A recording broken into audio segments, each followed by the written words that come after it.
Dear students, जैसा कि पिछले वीडियो में हमने आपको बताया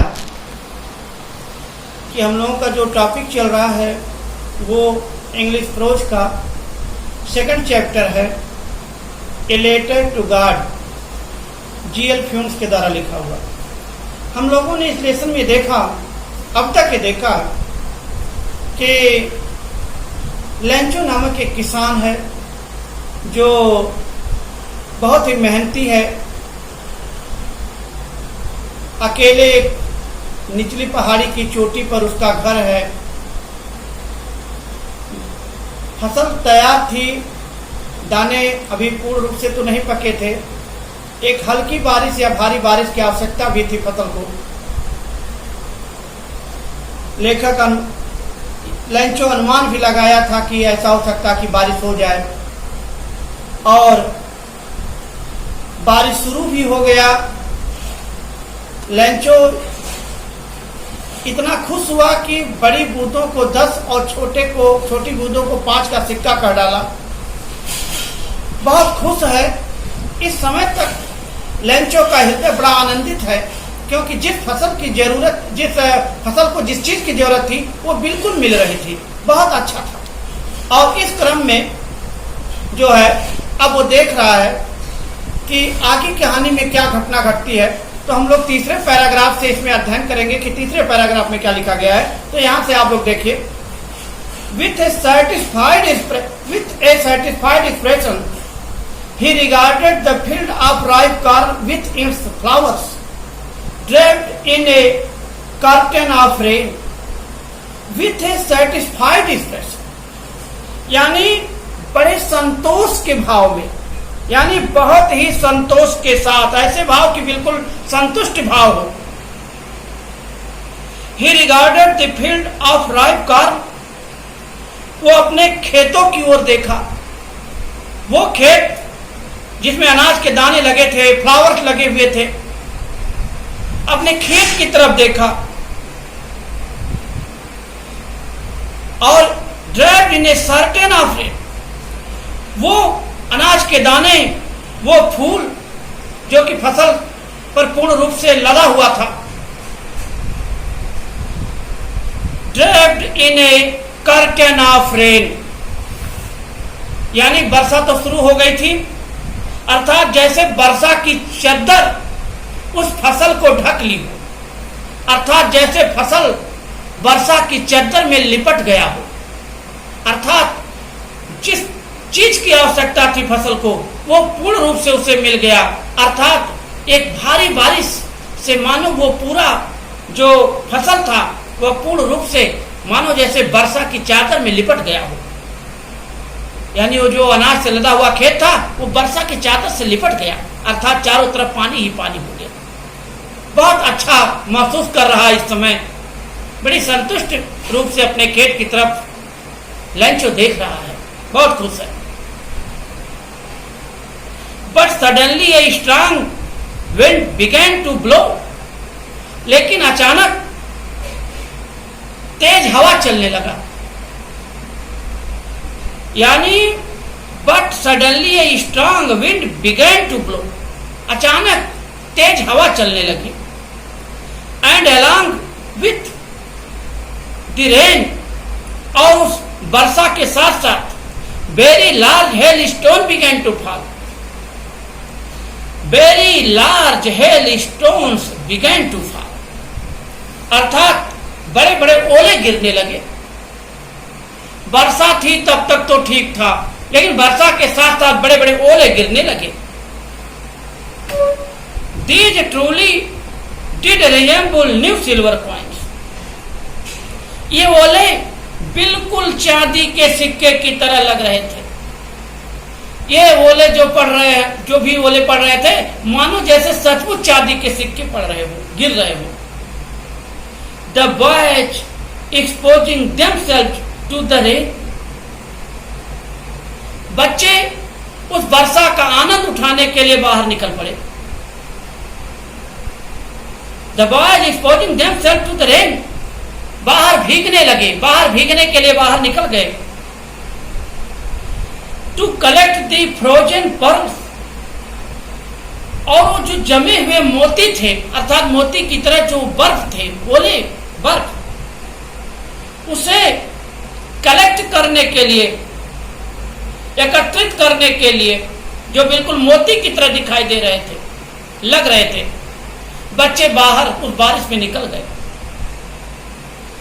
और स्टूडेंट्स, हम आपको बताना चाहेंगे, यहां से लेंचो के हृदय में दुख आ गया। अब तक जितनी भी प्रसन्नता थी वो सब गायब हो गई, प्रसन्नता काफूर हो गई। अब केवल दुख और उदासी, लेकिन उदासी में अभी कहीं न कहीं कुछ आशा दिखाई पड़ रहा है। उसे लग रहा था कि ये जो ओले पड़ रहे हैं जल्दी ही गुजर जाएगा, ज्यादा समय तक ओले नहीं पड़ेंगे, लेकिन ऐसा हुआ नहीं। आगे हम लोग लाइन के माध्यम से देखें। It is really getting bad now, अब तो वास्तव में बहुत बुरा हुआ, एक्सक्लेम्ड द मैन, उस आदमी ने कहा। I hope it passes quickly, मैं आशा करता हूं कि यह शीघ्र ही गुजर जाएगा, यानी इसके गुजरने में ज्यादा समय नहीं लगेगा, जल्दी ही ओले गिरने बंद हो जाएंगे, ऐसा वो सोचने लगा। It did not pass quickly, लेकिन ये जल्दी नहीं गुजरा, शीघ्रता से समाप्त नहीं हुआ। फॉर एन आवर, 1 घंटे तक, the hell rained on the house, घर के ऊपर हेल यानी ओले वृष्टि होने लगी, ओला वृष्टि होने हुआ। द गार्डन, उस बगीचे में ओला वृष्टि हुआ। द हिल साइड, उस पूरी पहाड़ी क्षेत्र में ओला वृष्टि हुआ।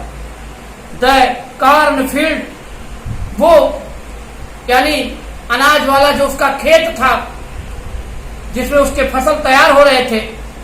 ऑन द होल वैली, अर्थात फसल से लेकर पूरी घाटी तक बर्फ ही बर्फ पड़ने लगा, ओला वृष्टि होने लगी। द फील्ड वॉज व्हाइट, और द फील्ड वॉज व्हाइट, पूरे जो खेत थे, उधर के मैदान थे, वो सब एकदम सफेद हो गए। ऐसे सफेद हुए as if covered with salt, जैसे कि नमक से ढक गया हो, जैसे चारों तरफ सफेद एकदम नमक की परत जम गई हो। Not a leaf remained on the tree, पेड़ों पर तो एक पत्तियां भी शेष नहीं बची। The corn was totally destroyed, फसल तो पूर्णतः नष्ट हो गई।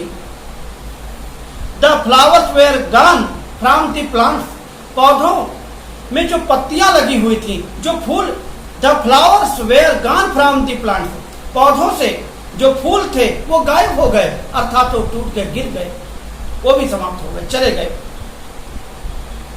अर्थात वो फूल से लदा हुआ जो पौधा था उस पर से फूल समाप्त हो गए इस हेलस्टोन के कारण।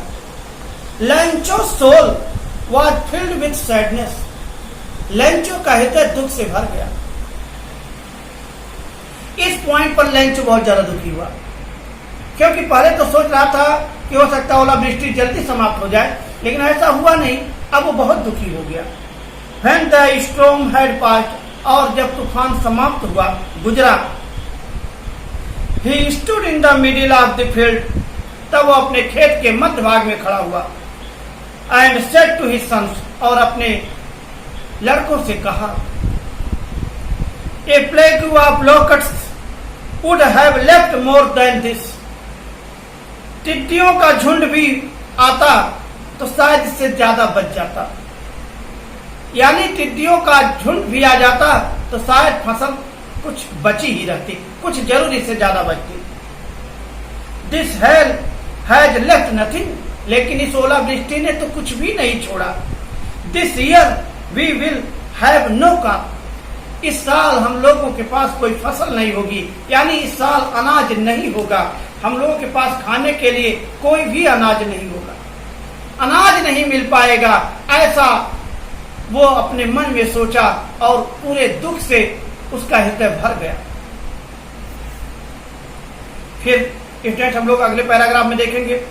लेंचो कहता है, that night was a sorrowful one, आज की रात दुख भरी है, आज की रात बहुत दुखद है, सारोफुल रात है। All our work for nothing, हमारे सारे काम बर्बाद हो गए, व्यर्थ चले गए। अर्थात जो भी कुछ हमने परिश्रम किया, जो भी कुछ हम लोगों ने किया, हमारे काम व्यर्थ हो गए। There is no one who can help us, कोई नहीं है, अब तो ऐसा कोई नहीं है who can help us, जो हमारी मदद कर सके। We will go, all go hungry this year, इस वर्ष तो हम लोगों को भूखा ही रहना होगा। ये वर्ष हम लोगों के लिए तो बड़ा समस्या ग्रसित है, अर्थात इस साल हम लोग भूखे रहेंगे। But in the heart of all, लेकिन सभी के हृदय में, who lived in that solitary house, जो उस एकांत घर में रहते थे, in the middle of the valley, उस घाटी के मध्य भाग में, यानी उस घाटी के मध्य भाग में, उस घर में जो लोग रहते थे, there was a single hope, एक आशा थी, हेल्प फ्रॉम गॉड, ईश्वर से सहायता की अभी भी आशा थी। सब ईश्वर के विषय में सोच रहे थे। डोंट बी अपसेट इवन तो this seems like a total loss, अगर ऐसा लगता है यदि संपूर्ण नष्ट हो जाए, नुकसान हो जाए, डोंट बी अपसेट, फिर भी उदास नहीं होना चाहिए। उदास नहीं होना है, सब कुछ नष्ट होने के बाद भी हमें उदास नहीं होना है। रिमेंबर, याद करो, no one dies of hunger, लोग ऐसा ही तो कहते हैं कि भूख से कोई मरता नहीं है, भूख से कोई नहीं मरता, लोग ऐसा भी तो कहते हैं। यानी remember, no one dies of hunger, ऐसा भी तो कहा जाता है कि, या लोगों के द्वारा ऐसा कहा जाता है कि भूख से कोई नहीं मरता है। दैट इज व्हाट दे से, दैट इज व्हाट दे से, यानी लोग ऐसा कहते हैं, no one dies of hunger, कि कोई भूख से नहीं मरता है। ऑल थ्रू द नाइट, और पूरी रात, Lencho thought only of his one hope, केवल उसी आशा, उसी एकमात्र आशा के विषय में लेंचो पूरी रात सोचता रहा।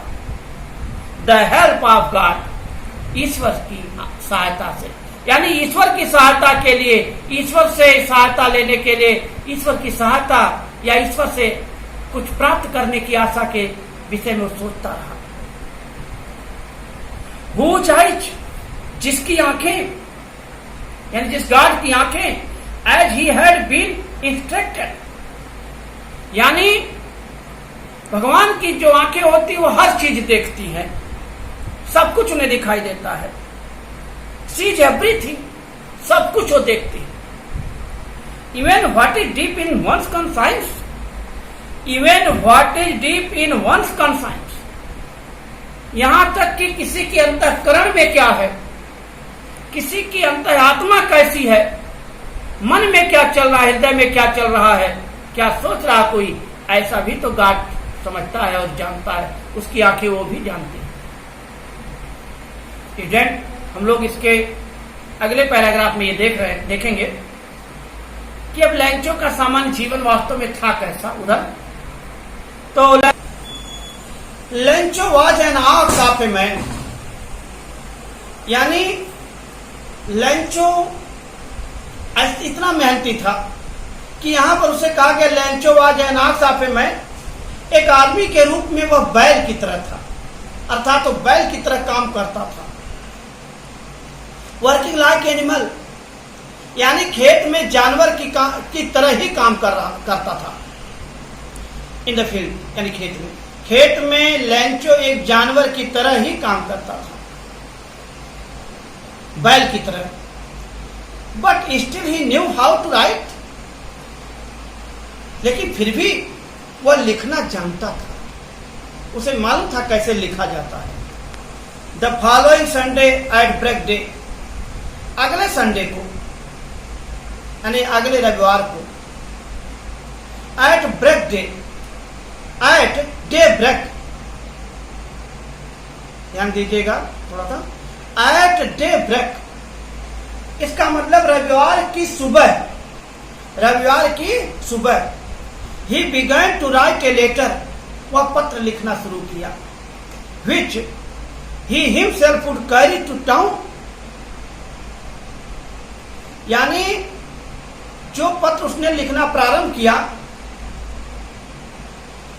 he himself would carry to town, वह उसे स्वयं carry to town and place in the mail, शहर जाकर वह उसे जो मेल है यानी पत्र पेटिका है, जो पत्र पेटिका यानी जिसमें पत्र डाला जाता है, वह उस पत्र पेटिका में स्वयं निश्चय किया कि उस पत्र को स्वयं डालेगा। अर्थात अगले संडे को सुबह सुबह वो पत्र लिखना शुरू किया और उसने तय किया कि वह उसे स्वयं मेल बॉक्स में या वो जो है लेटर बॉक्स में उस पत्र को स्वयं डालने ले जाएगा, ऐसा वो सोचा।